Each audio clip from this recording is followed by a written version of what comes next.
बुखार में काफ़ी कॉम्प्लिकेशंस आ सकते हैं जो एक प्रोटेक्टिव मैकेनिज़्म है, वो 24-48 आवर्स के बाद या 72 आवर्स के बाद वो आपकी बॉडी के लिए डैमेजिंग हो सकता है। बुखार ज़्यादा होने से कई लोगों के ऐसे बोलते हैं दिमाग में बुखार जा रहा है, तो उनका जो ओरिएंटेशन है वो चला जाता है, समझते नहीं है, एनवायरनमेंट को नहीं समझते हैं, उसको हम एन्केफेलोपैथी बोलते हैं। छोटे जो बच्चे होते हैं उनको बुखार के कारण अक्सर फिट्स, कन्वल्शंस या सीज़र्स भी आ सकते हैं। और जो जनरली एल्डरली लोग होते हैं वो डिसोरिएंट हो जाते हैं, उनका उनका ओरिएंटेशन चला जाता है, तो ये बुखार के कॉम्प्लिकेशंस है। नमस्ते, मैं हूँ राधिका गुप्ता और आप देख रहे हैं सेहत के बाद नागपुर टुडे के साथ। बारिश का मौसम आते ही बुखार के मामले काफी बढ़ जाते हैं, लेकिन हर बुखार एक जैसा नहीं होता। कभी ये सिर्फ एक वायरल इन्फेक्शन का संकेत होता है, तो कभी डेंगू, मलेरिया या टाइफाइड जैसे गंभीर रोगों की तरफ भी इशारा कर सकता है। ऐसे में ये समझना बहुत जरूरी हो जाता है कि बुखार को कब सीरियसली लेना चाहिए और कौन से लक्षण डेंजर के साइंस होते हैं और कब तुरंत डॉक्टर से संपर्क करना चाहिए। इन्हीं सब महत्वपूर्ण पहलुओं पर बात करने के लिए आज हमारे साथ मौजूद है doctor Nitin Shinde. He is a senior consultant of infectious disease and internal medicine, KIMS Kingsway hospital. तो सर, बहुत बहुत स्वागत है आपका नागपुर टुडे में। थैंक तो यू। सर, मेरा पहला क्वेश्चन आपसे ये रहेगा कि जैसे मैंने बताया कि बुखार जो होता है, तो हमेशा बुखार नॉर्मल नहीं होता, अलग अलग चीजों के संकेत होते हैं। तो बुखार क्या है, क्यों होता है? बुखार जनरली एक अपना बहुत ही डिफेंसिव मैकेनिज़्म है बॉडी का। इट्स अ प्रोटेक्टिव मैकेनिज़्म जिसमें बॉडी का टेम्परेचर बढ़ता है और जब 1 डिग्री बॉडी का टेम्परेचर बढ़ता है, तो वो 200 गुना शरीर के अंदर जो आने वाले इन्फेक्शन को मारने की कोशिश करता है। तो जब भी बुखार आता है, तो it is a protective mechanism. So बुखार आते हैं तो जनरली एकदम से डरना नहीं है। ओके। और जब भी बुखार आता है तो कभी लो ग्रेड फीवर होता है, कभी हाई ग्रेड होता है। तो बुखार अपने साथ जैसे प्रोटेक्ट करने की ताकत लाता है, वैसे वो बॉडी को डैमेज भी कर सकता है। तो अगर बुखार रिलेंटलेस है, जा नहीं रहा है 24 आवर्स में, it is very important that we look for the cause of the fever, कि फीवर का कॉज़ क्या है।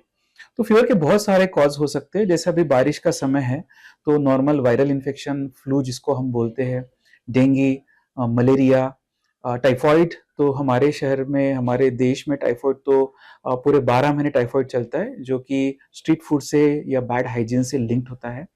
और इसके अलावा, इन्फेक्शंस के अलावा भी बहुत सारी बीमारियां हैं जो बुखार पैदा कर सकती है। सिर्फ अगर किसी को बुखार होता है, इसका मतलब ये नहीं है कि उनको कोई इन्फेक्शन हो। दूसरी और भी बीमारियां हैं जो इन्फेक्शंस नहीं है, जो बुखार को पैदा कर सकती है। जी। एंड सर, तो कौन से कॉम्प्लिकेशंस आते हैं बुखार में? बुखार में काफ़ी कॉम्प्लिकेशंस आ सकते हैं जो एक प्रोटेक्टिव मैकेनिज़्म है, वो 24-48 आवर्स के बाद या 72 आवर्स के बाद वो आपकी बॉडी के लिए डैमेजिंग हो सकता है।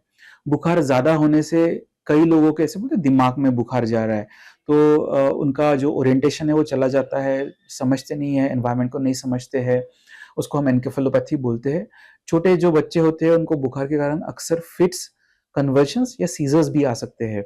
और जो जनरली एल्डरली लोग होते हैं वो डिसोरिएंट हो जाते हैं, उनका उनका ओरिएंटेशन चला जाता है, तो ये बुखार के कॉम्प्लिकेशंस है। इसके अलावा ब्लड प्रेशर कम होना, हार्ट रेट बढ़ना, हम्म। इसके अलावा चक्कर आके गिरना, तो ये बहुत सारे बुखार के कॉम्प्लिकेशंस होते हैं, जो कि अगर बुखार को अगर आपने ट्रीट नहीं किया, तो बुखार के कॉम्प्लिकेशंस आना शुरू हो जाते हैं। तो सर, जो पहले दूसरे दिन होता है बुखार का, तो many people prefer to take Dolo और विथ अजिथ्रोमाइसिन और जस्ट डोलो। तो how much do you suggest that? Yes, so बहुत सारी तरीके हैं जिससे हम बॉडी का बुखार कम कर सकते हैं। उसमें एक सबसे पॉपुलर तरीका है, लोग पैरासिटामॉल लेते हैं, जिसको बहुत ही पॉपुलर डोलो। तो पैरासिटामॉल लेने से कई बार बुखार कम हो जाता है। तो जो छोटे-मोटे इन्फेक्शंस है, हल्के-फुल्के वायरल इन्फेक्शंस है, उसमें आप पैरासिटामॉल लेके बुखार कम कर सकते हो, देयर इज़ नो प्रॉब्लम। या दूसरी और कोई चीज़ें हैं जैसे स्पॉन्जिंग करना, कोल्ड स्पॉन्जिंग करना, उससे भी फीवर कम हो जाता है। तो अगर कोई भी बुखार 1 या 2 दिन में कम हो जाता है, उसमें उसके लिए पैरासिटामॉल आप ले सकते हैं।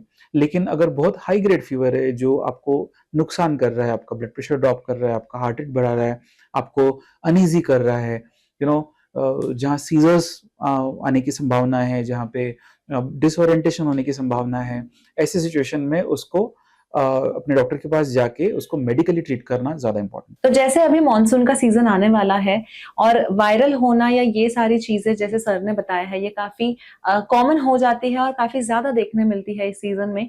तो बहुत जरूरी है कि आप आज का इंटरव्यू जरूर देखें, एंड तक देखें। And thank you so much sir, and thank you. Thank you so much to thank you. Everyone.